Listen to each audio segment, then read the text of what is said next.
വിവോയുടെ Vivo V29 എന്ന പുതിയൊരു smart phone launch ചെയ്യാൻ പോകുന്നുണ്ട്. ഈ ഫോണിൻ്റെ ഫീച്ചേഴ്സിനെ പറ്റിയിട്ടുള്ള പല കാര്യങ്ങളും ഇപ്പോൾ അറിയാൻ കഴിഞ്ഞിട്ടുണ്ട്. ഈ ഒരു വീഡിയോയിൽ നമ്മൾ നോക്കാൻ പോകുന്നത് Vivo V29 5G എന്ന സ്മാർട്ട് ഫോണിനെ പറ്റിയിട്ടാണ്. ആദ്യം നമ്മൾ ഫീച്ചേഴ്സും കാര്യങ്ങളൊക്കെ നോക്കുകയാണെന്നുണ്ടെങ്കിൽ ഡിസ്പ്ലേയുടെ കാര്യത്തിൽ Vivo V29 6.78 ഇഞ്ചിൻ്റെ ഫുൾ HD+ ഡിസ്പ്ലേ വന്നേക്കാം. ഇതിൽ AMOLED ഡിസ്പ്ലേയും കാര്യങ്ങളൊക്കെ വരുന്നതായിരിക്കും. പിന്നെ 120 ഹെർട്സിൻ്റെ റിഫ്രഷ് റേറ്റൊക്കെ ഇതിൽ സപ്പോർട്ട് ചെയ്തേക്കാം. പിന്നെ ചിലപ്പം ഈ ഫോണിൽ കർവ്ഡ് ആയിട്ടുള്ള ഡിസ്പ്ലേയും കാര്യങ്ങളൊക്കെ വരുന്നതായിരിക്കും. 10-bit ഡിസ്പ്ലേ പോലുള്ള ഫീച്ചേഴ്സൊക്കെ ഇതിൽ സപ്പോർട്ട് ചെയ്തേക്കാം. പഞ്ചോൾ ഡിസൈൻ ആയിരിക്കും ഈ ഫോണിൽ വരിക. പഞ്ചോൾ വരിക ടോപ്പ് സെൻറ്റർ ഭാഗത്തായിട്ടായിരിക്കും. ഈ ഒരു ഫോണിൽ അത്യാവശ്യം നല്ല ഡിസ്പ്ലേ ഫീച്ചേഴ്സും കാര്യങ്ങളൊക്കെ വരാൻ സാധ്യതയുണ്ട്. In display finger print sensor ഈ ഫോണിൽ വരുന്നതായിരിക്കും. പ്രോസസ്സറിൻ്റെ കാര്യത്തിലോട്ട് വരികയാണെന്നുണ്ടെങ്കിൽ ഈ ഒരു ഫോണിൽ സ്നാപ്ഡ്രാഗൺ 778G+ എന്ന പ്രോസസ്സർ വരാനാണ് സാധ്യത.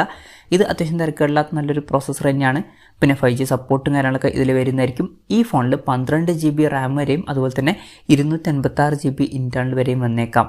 ആൻഡ്രോയിഡ് 13 ബേസ് ആയിട്ടുള്ള സോഫ്റ്റ്വെയർ ആയിരിക്കും ഈ ഫോണിൽ വരിക. 3.5mm ഓഡിയോ ജാക്കും അതുപോലെ തന്നെ മെമ്മറി കാർഡ്സിലോട്ടൊക്കെ ചിലപ്പോഴേ ഈ ഫോണിൽ വരുള്ളൂ. ക്യാമറയുടെ കാര്യം പറയുകയാണെന്നുണ്ടെങ്കിൽ ഫോണിൻ്റെ പിന്നിൽ ട്രിപ്പിൾ ക്യാമറ സെറ്റപ്പ് വന്നേക്കാം. 64 MP മെയിൻ ക്യാമറ സെൻസർ ഈ ഫോണിൽ വരുന്നതായിരിക്കും. ഇതിൽ വോയിസ് എന്നുള്ള ഫീച്ചർ സപ്പോർട്ട് ചെയ്തേക്കാം. പിന്നെ 8 MP അൾട്രാ വൈഡ് ആംഗിൾ ലെൻസും 2 MP ഒരു സെൻസറും ഇതിൽ വന്നേക്കാം. ഫ്രണ്ടിൽ 50 MP സെൽഫി ക്യാമറ വരാനാണ് സാധ്യത. ഫ്രണ്ടിൽ അത്യാവശ്യം നല്ലൊരു റെസൊല്യൂഷനും കാര്യങ്ങളൊക്കെ വരുന്നതായിരിക്കും. ഈ ഒരു ഫോണിൽ അത്യാവശ്യം നല്ല ക്യാമറ ഫീച്ചേഴ്സൊക്കെ വന്നേക്കാം.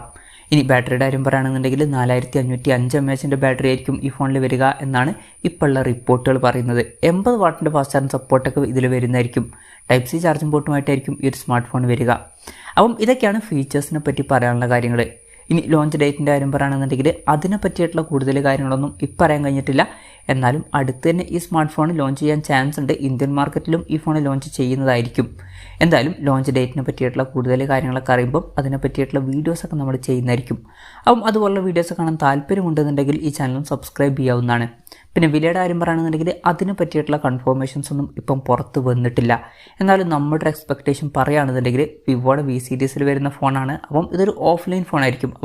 സാധാരണ പോലെ അത്ര കോമ്പറ്റീറ്റീവ് ആയിട്ടുള്ളൊരു പ്രൈസിങ് എക്സ്പെക്റ്റ് ചെയ്യേണ്ട. വില കുറച്ച് കൂടാൻ ചാൻസ് ഉണ്ട്. ചിലപ്പം ഈ ഒരു ഫോണിൻ്റെ ഫീച്ചേഴ്സൊക്കെ വെച്ച് നോക്കുമ്പം വില ഒരു 30,000 രൂപ പ്രൈസ് റേഞ്ചിലൊക്കെ ആയിട്ട് എത്തിയേക്കാം. എന്തായാലും കൺഫർമേഷൻസ് ഒന്നുമില്ല. ജസ്റ്റ് നമ്മുടെ എക്സ്പെക്റ്റേഷൻ പറഞ്ഞു എന്നേ ഉള്ളൂ. എന്തായാലും വിവോയുടെ Vivo V29 എന്ന പുതിയൊരു സ്മാർട്ട് ഫോൺ ലോഞ്ച് ചെയ്യാൻ പോകുന്നുണ്ട്. ഈ ഒരു ഫോണിൻ്റെ ഫീച്ചേഴ്സിനെ പറ്റിയിട്ടുള്ള നിങ്ങളുടെ അഭിപ്രായം ജസ്റ്റ് ഒന്ന് കമൻറ്റ് ചെയ്യുക. അതുപോലെ തന്നെ ഈ ഒരു സ്മാർട്ട് ഫോൺ ഇന്ത്യൻ മാർക്കറ്റിൽ ലോഞ്ച് ചെയ്യുകയാണെന്നുണ്ടെങ്കിൽ നിങ്ങൾ ഏത് പ്രൈസിങ്ങിലാണ് എക്സ്പെക്റ്റ് ചെയ്യുന്നത് എന്നുള്ള കാര്യം കൂടി ജസ്റ്റ് ഒന്ന് കമൻറ്റ് ചെയ്യുക. പ്രൈസിംഗ് ആണ് ഇമ്പോർട്ടൻ്റ് ആയിട്ടുള്ള കാര്യം. അത്യാവശ്യം നല്ലൊരു പ്രൈസിങ്ങിൽ ഈ ഫോൺ ഇന്ത്യൻ മാർക്കറ്റിലൊക്കെ ലോഞ്ച് ചെയ്യുകയാണെന്നുണ്ടെങ്കിൽ വളരെ നല്ലൊരു കാര്യമായിരിക്കും. എന്തായാലും ഈ ഒരു ഫോണിനെ പറ്റിയിട്ടുള്ള നിങ്ങളുടെ ഒരു എക്സ്പെക്റ്റേഷനും കൂടി ജസ്റ്റ് ഒന്ന് കമൻറ്റ് ചെയ്യുക.